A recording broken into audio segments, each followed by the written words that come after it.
Hello India, सुप्रभात। स्वागत है आप सभी का। मैं हूं प्रीति। और हम देखें पराक्रम, तो वो सफल होना कहीं ना कहीं आसान होता है, लेकिन संतुष्ट होना मुश्किल है, क्योंकि संतुष्टि से बढ़कर सफलता इस दुनिया में कुछ भी नहीं है। बिल्कुल। सफल जिंदगी उसी की है जिसके पास संतुष्टि है। अगर आप संतुष्ट हैं तो आपको कोई भी चीज की कमी महसूस नहीं होगी। संतुष्टि के बगैर आपको शांति और आनंद की प्राप्ति नहीं हो सकती। सही मायनों में देखा जाए तो संतुष्टि ही हमें सहज और शांत बनाती है। वहीं दूसरी तरफ अपनी मनचाही वस्तु को पा लेने को हम सफलता मानते हैं। सफलता हमें सुख तो दे सकती है, लेकिन आनंद और शांति नहीं दे सकती। हम बहुत कुछ हासिल कर लें, पर यदि हम संतुष्ट नहीं हैं तब हमारा जीवन सफल नहीं है। और जीवन में बहुत ज्यादा कुछ हासिल नहीं करके भी यदि हम संतुष्ट हैं तो हम सही मायने में सफल हैं। हेलो इंडिया, मैं हूं पराक्रम सिंह शेखावत। हेलो इंडिया, मैं हूं प्रीति।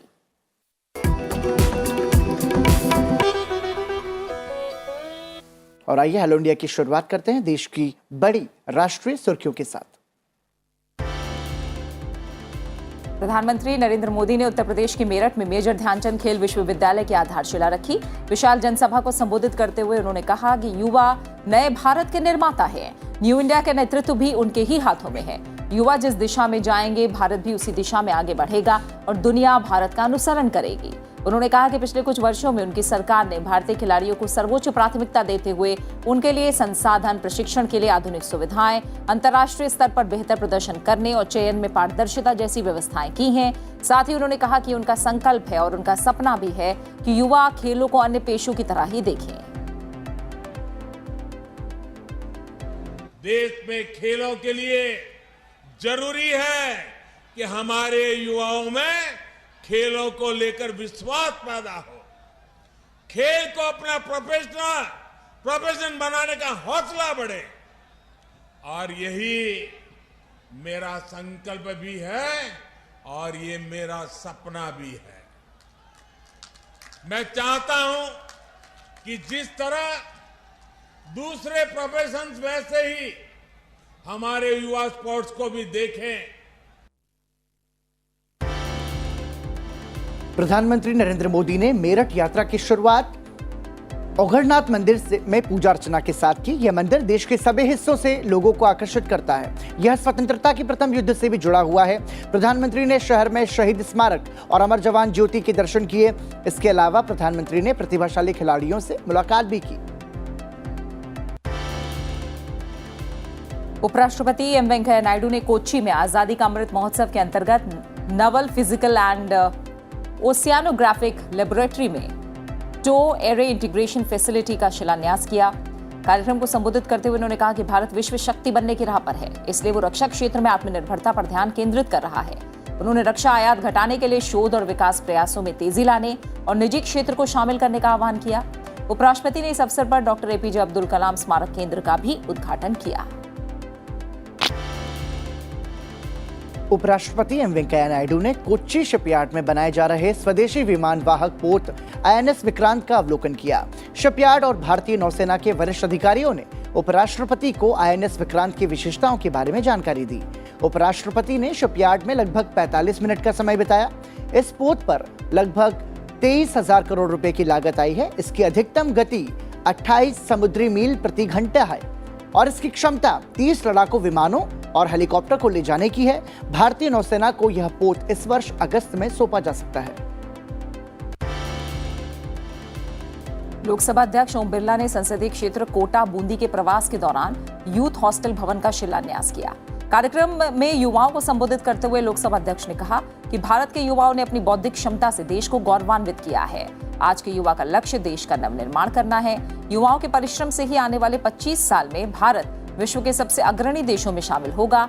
ऐसे भी आवश्यक है कि हम उन्हें अपनी प्रतिभा को निखारने और उनके सर्वांगीण विकास के सभी अवसर उपलब्ध करवाएं। लोकसभा अध्यक्ष ने संसदीय क्षेत्र कोटा बूंदी में आम जनों से भी मुलाकात की और उनकी समस्याएं सुनी। केंद्रीय स्वास्थ्य मंत्री डॉक्टर मनसुख मांडविया ने राज्यों और केंद्र शासित प्रदेशों के साथ कोविड से निपटने और राष्ट्रीय कोविड टीकाकरण में प्रगति के लिए सार्वजनिक स्वास्थ्य तैयारियों की समीक्षा की। यह समीक्षा बैठक कोविड के नए रूप ओमिक्रॉन के बढ़ते मामलों और हाल ही में 15 से 18 वर्ष आयु वर्ग और वरिष्ठ नागरिकों को एहतियाती खुराक दिए जाने के फैसले के मद्देनजर आयोजित की गई थी। केंद्रीय मंत्री मनसुख मांडविया ने कहा कि दुनिया के कई देशों में कोविड के मामलों में 3 से 4 गुना की वृद्धि देखी जा रही है। ओमिक्रॉन अत्यधिक संक्रमित होने की वजह से इसके संक्रमण बहुत ज्यादा फैल रहा है और जिससे चिकित्सा प्रणाली पर बहुत ज्यादा दबाव आ सकता है। उन्होंने राज्यों को सुझाव दिया कि वो ऐसी स्थिति से बचने के लिए पहले से ही अपनी सभी तैयारियां पूरी कर लें। देश में 15 से 18 वर्ष के आयु वर्ग का कोविड टीकाकरण आज से शुरू हो जाएगा। बच्चों के लिए केवल कोवैक्सीन का टीका दिया जा रहा है। इस वर्ग के लिए कोविड टीके का पंजीकरण 1 जनवरी से कोविन पोर्टल पर शुरू हो चुका है। टीके के लिए बुकिंग ऑनलाइन या कोविड टीका केंद्र पर जाकर कराई जा सकती है। ये टीका सभी आयु वर्गों के लिए निःशुल्क उपलब्ध होगा। राष्ट्रव्यापी टीकाकरण अभियान के अंतर्गत केंद्र सरकार सभी राज्यों और केंद्र शासित प्रदेशों को निःशुल्क टीका उपलब्ध करा रही है।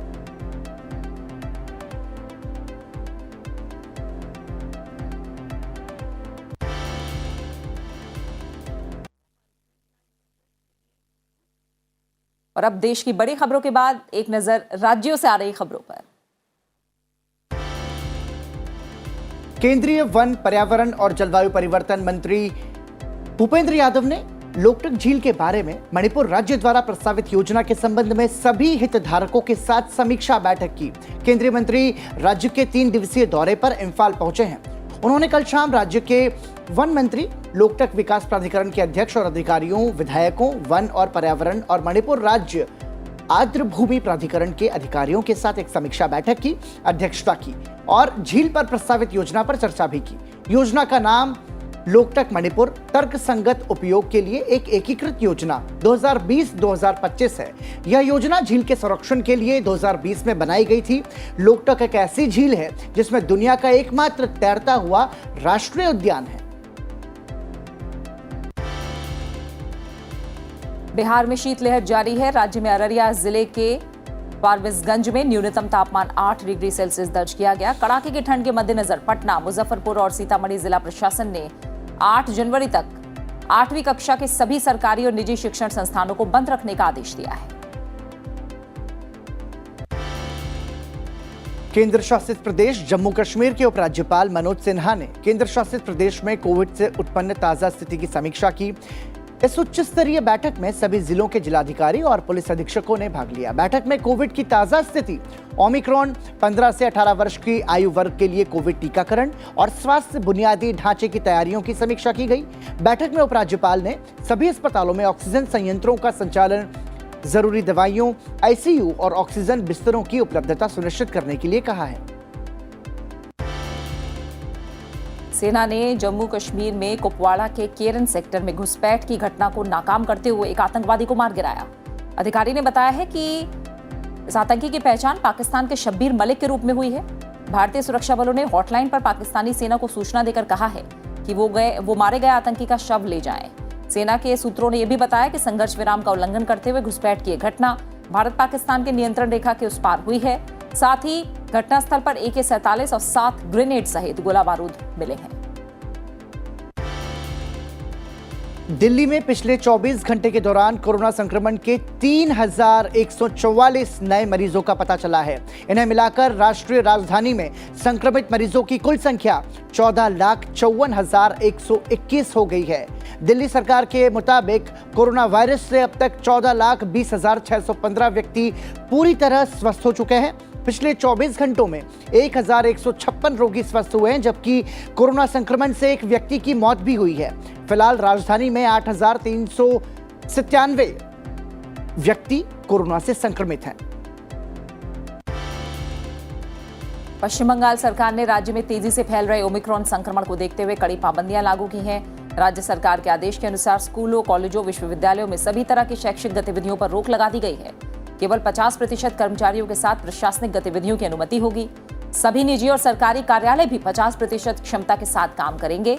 सरकारी और निजी कार्यालयों से घर से काम करने को प्रोत्साहन देने के लिए कहा गया है। दिल्ली और मुंबई से आने वाली उड़ानों को सोमवार और शुक्रवार को अनुमति दी गई है। उत्तराखंड में पिछले 24 घंटे के दौरान कोविड-19 के 259 मरीजों का पता चला है। राज्य के स्वास्थ्य बुलेटिन के मुताबिक कल 110 मरीज स्वस्थ हुए हैं। वहीं मणिपुर में पिछले 24 घंटे के दौरान 16 लोग कोरोना संक्रमित पाए गए। कोरोना से एक व्यक्ति की मौत भी हुई है। राज्य में कुल 215 कोरोना के सक्रिय मामले हैं। मणिपुर में कल तक 23,16,105 लोगों का टीकाकरण किया गया है। महाराष्ट्र में कोविड मामलों की संख्या में वृद्धि हो रही है, साथ ही ओमिक्रॉन के मरीज भी बढ़ रहे हैं। राज्य में कल कोरोना के 9,170 नए मामलों की पुष्टि हुई। इनमें से 6 मामले ओमिक्रॉन के पाए गए। राज्य में अब तक ओमिक्रॉन के 460 मामलों की पुष्टि हो चुकी है। इस बीच महाराष्ट्र के उप मुख्यमंत्री अजीत पवार ने कोविड मामलों में और वृद्धि होने पर राज्य में कड़े प्रतिबंध लगाने की चेतावनी दी है।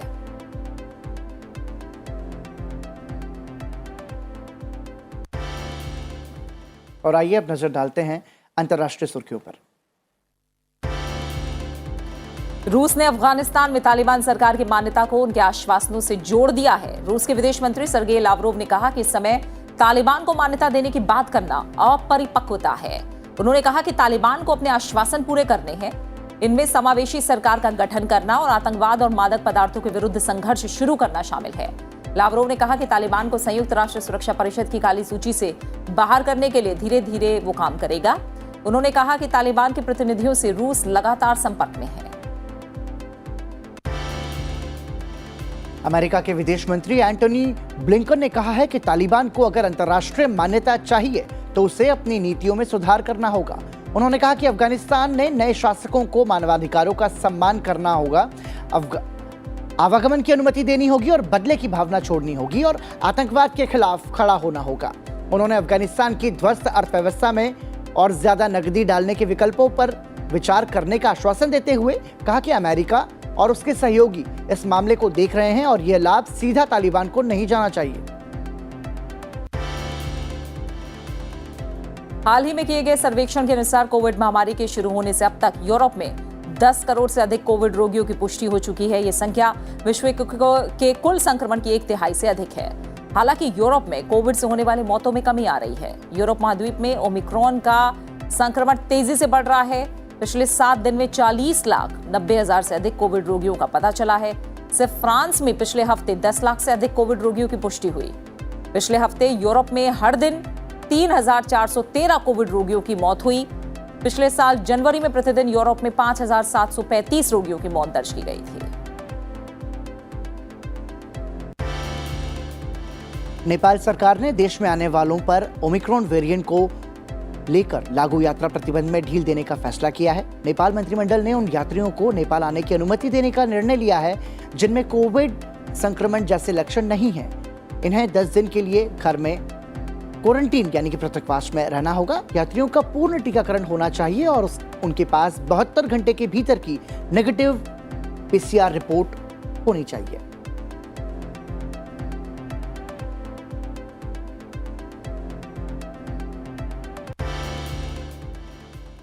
और आइए अब नजर डालते हैं आज की गतिविधियों पर।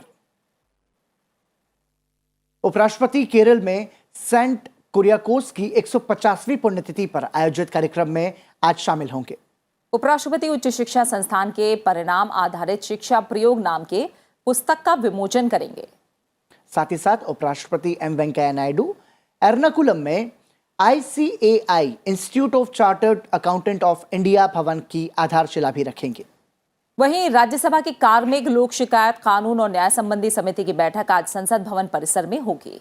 बैठक में मध्यस्थता विधेयक 2021 पर कानूनी मामलों के विभाग के सचिव प्रेजेंटेशन देंगे। साथ ही आज लोकसभा की ग्रामीण विकास और पंचायती राज समिति की बैठक का आयोजन होगा। इस बैठक में ग्रामीण विकास मंत्रालय के भूमि संसाधन विभाग के प्रतिनिधि digital India land records modernisation programme के इम्प्लीमेंटेशन पर विचार रखेंगे। तो ये थी आज की बड़ी गतिविधियां और इसके बाद अब हम आपको लेकर चलेंगे टेक्नोलॉजी की दुनिया में। और अगर देखें तो आज के समय में जिसका हम सबसे ज्यादा इस्तेमाल करते हैं वो है इंटरनेट। और जब हम अपने फोन, कंप्यूटर या किसी भी डिवाइस में इंटरनेट चलाते हैं तो हम ज्यादातर वाईफाई का ही इस्तेमाल करते हैं। ऐसा क्यों है ये समझना भी जरूरी है। लेकिन वाईफाई के बाद अब टेक्नोलॉजी की दुनिया में लाईपाई ने दस्तक दी है, जो कि वाईफाई से कहीं ज्यादा तेज है। क्या है लाईपाई और कैसे काम करता है, देखिए टेक क्लास में हमारे सहयोगी अमृता चौरसिया के साथ। बल्ब ऑन होते ही आपको मिलेगी तेज इंटरनेट की सुविधा। जी हाँ, इस टेक्नोलॉजी का नाम है लाईफाई। लाईफाई क्या है? लाईफाई का फुल फॉर्म है लाइट फिडेलिटी। लाईफाई वीएलसी यानी कि विजिबल लाइट कंसेंट पर संचालित होती है। दरअसल लाईफाई भी वाईफाई की तरह ही एक इंटरनेट प्रोवाइडर टेक्नोलॉजी है। जैसा कि आप जानते हैं कि वाईफाई रेडियो वेव के माध्यम से काम करती है, जिसमें हम बिना किसी तार के इंटरनेट चलाते हैं और डेटा को ट्रांसफर करते हैं।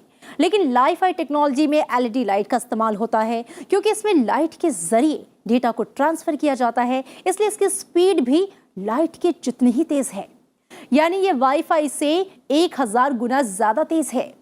यानी लाईफाई 1 सेकंड में 1000 MB तक डेटा भेज सकता है। लाईफाई टेक्नोलॉजी का इस्तेमाल करने के लिए घर या ऑफिस में बल्ब लगाए जाएंगे। बल्ब की एक निर्धारित रेंज होगी। ठीक इसी प्रकार बड़े क्षेत्रों में बहुत सारे लाईफाई बल्ब लगाए जाएंगे। अगर आप उस क्षेत्र में कहीं भी आना या जाना करेंगे तो आपका डिवाइस खुद ही इंटरनेट को स्विच कर जाएगा। जब हम वाईफाई में एक ही समय में कई सारे डिवाइस पर इंटरनेट का इस्तेमाल करते हैं तो कई बार ये होता है कि स्पीड जो है वो बहुत कम हो जाती है। लेकिन लाईफाई में आप एक ही समय पर कई डिवाइसेस को बेहिचक चला सकते हैं, वो भी फुल स्पीड के साथ। लाईफाई में सिग्नल जाने की संभावना ना के बराबर है। ये विजिबल लाइट टेक्नोलॉजी पर काम करता है, यानी कि जितने हिस्से में लाइट होगी ये उतने हिस्से में काम करेगा, जिससे कोई भी व्यक्ति हमारा डेटा इस्तेमाल नहीं कर सकता और ना ही कोई हैक कर सकता है। यानी कि वाईफाई के मुकाबले ये कहीं ज्यादा सुरक्षित है। तो लाईफाई के बारे में हमारे सहयोगी ने बताया। वाकई में टेक्नोलॉजी की दुनिया में प्रीति जितने ज़्यादा डेवलपमेंट होते हैं बहुत तेज़ी से, तो मुझे लगता है कि हम सभी को उससे अपडेट रहने की भी ज़रूरत है। बिल्कुल। और हालांकि टेक्नोलॉजी के साथ चुनौतियां भी काफ़ी आती हैं, तो उनके बारे में भी जान लेना, क्या प्रोज हैं क्या कॉन्स हैं, वो ज़रूरी है और इसीलिए हम टेक क्लास आपके लिए लेकर आते हैं। फिलहाल एक छोटे से ब्रेक के लिए रुकेंगे और ब्रेक पर जाते जाते आपको दिखाते हैं नवसारी में आयोजित पेट शो की झलक। आप बने रहिए हमारे साथ। ब्रेक के बाद आपको बताएंगे आज के दिन से जुड़ा इतिहास।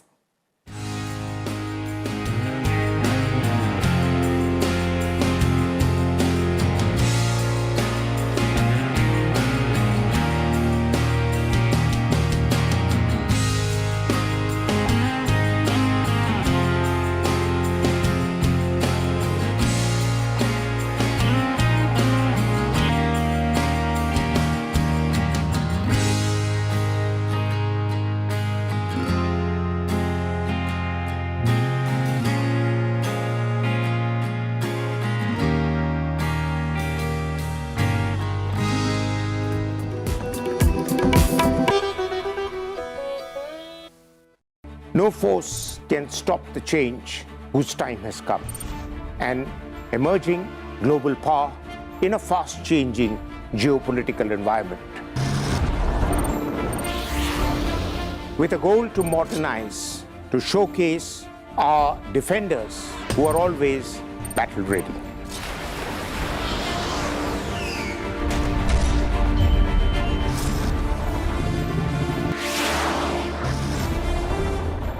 Watch our special presentations featuring India's defense forces and their capabilities in The Defenders, only on Sunset TV.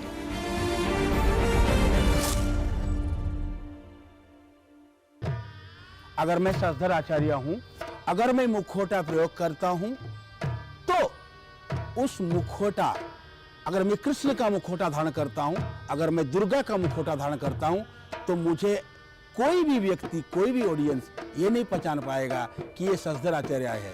ये उस कैरेक्टर में, जो कैरेक्टर मैं ऑन स्टेज प्रेजेंट कर रहा हूं, चाहे वो कृष्ण का हो, चाहे वो राधा का हो, चाहे वो सूर्य का हो, चाहे वो रात्रि का हो, उसी नाम से मैं नामित होता हूं।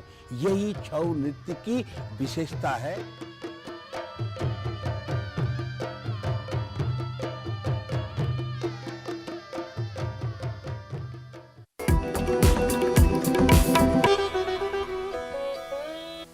हेलो इंडिया ब्रेक के बाद एक बार फिर आपका स्वागत। और आइए अब नजर डालते हैं आज के इतिहास पर।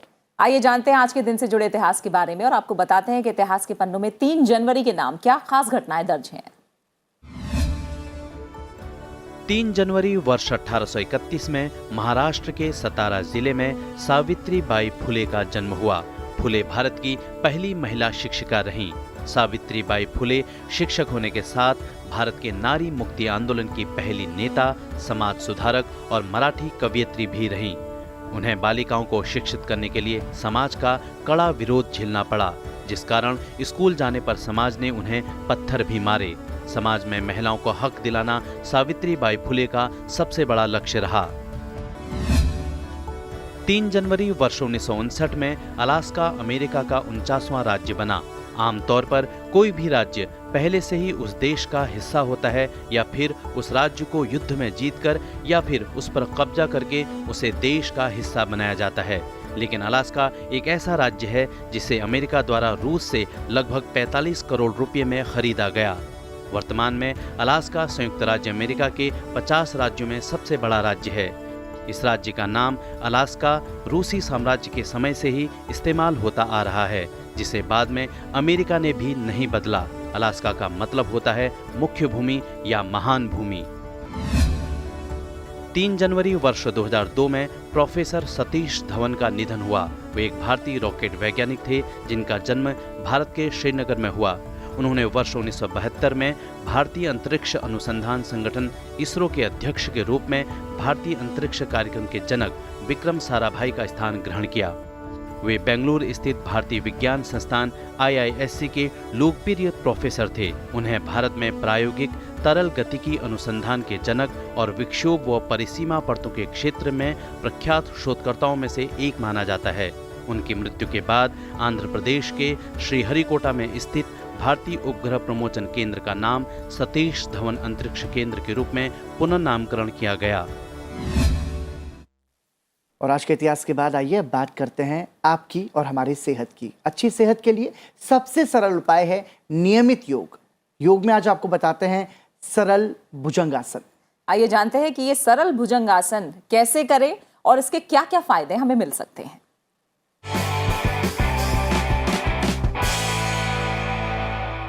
सरल भुजंगासन के अभ्यास के लिए पेट के बल लेट जाएं।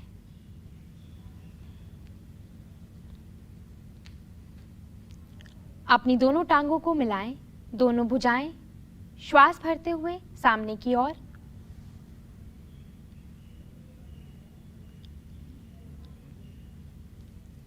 अब धीरे से कोहनियों को मोड़ते हुए अपने हाथों को कंधे के समीप और कोहनियां शरीर के साथ सटी हुई, कोहनियां जमीन पर हों।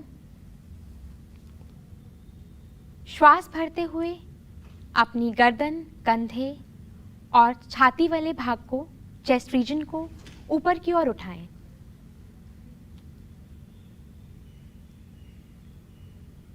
कमर में खिंचाव का अनुभव करें। सामान्य श्वास प्रश्वास के साथ आसन में बने रहें।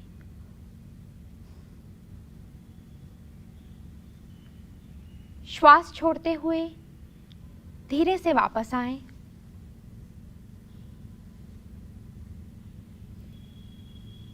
इस अभ्यास को एक बार पुनः दोहरा जाएं।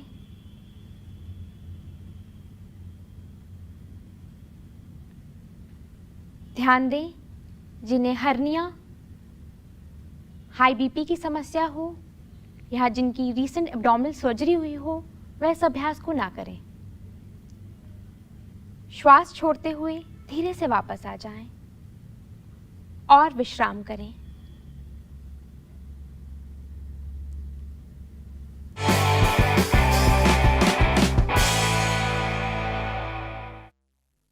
तो योग के बारे में हमने जाना और सरल भुजंगासन क्या है, कैसे करना है, इसके फायदों को समझा। आइए अब आगे बढ़ते हैं और नजर डालते हैं सनसेट टीवी पर आज प्रसारित होने वाले कार्यक्रमों पर।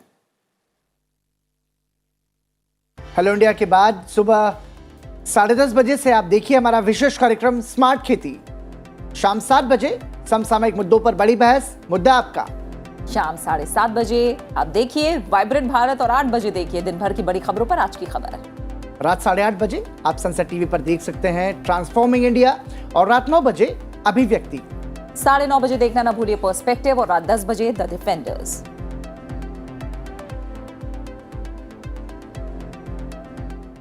और इसी के साथ अब समय आपसे विदा लेने का, घड़ी भी इशारा कर रही है। और हाल ही में मध्य प्रदेश के ग्वालियर में विश्व संगीत समागम तानसेन समारोह 2021 संपन्न हुआ।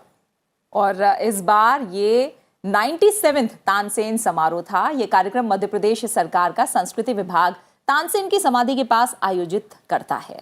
इसमें देश भर के कलाकार शामिल होते हैं।